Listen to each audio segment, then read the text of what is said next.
My country is being tested by this hailstorm called Super Typhoon Haiyan. We remain uncertain as to the full extent of the damage and devastation as information trickles in agonizingly slow manner because power lines and communication lines have been cut off and may take a while before they are restored. The initial assessment showed that Haiyan left a wake of massive destruction that is unprecedented, unthinkable, and horrific. And the devastation is staggering.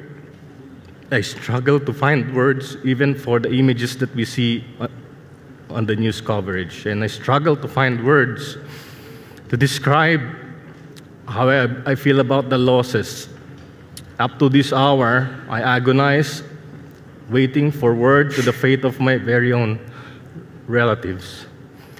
What gives me renewed strength and great relief is that my own brother has communicated to us and he had survived the onslaught. I speak for my delegation, but I speak for the countless people who will no longer be able to speak for themselves after perishing from the storm.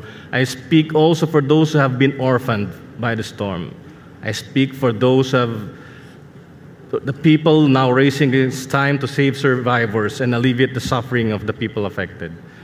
We can take drastic action now to ensure that we prevent a future where super typhoons become a way of life.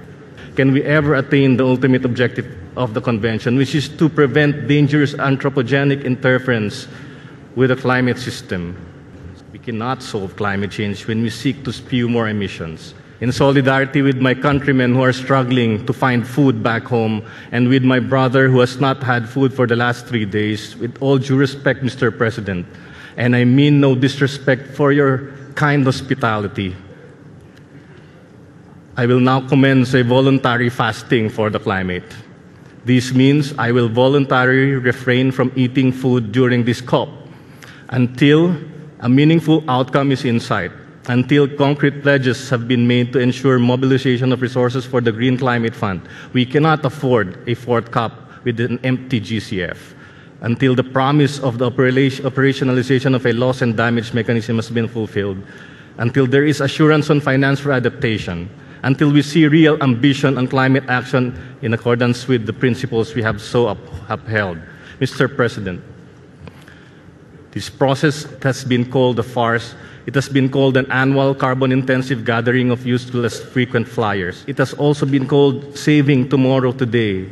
We can fix this. We can stop this madness.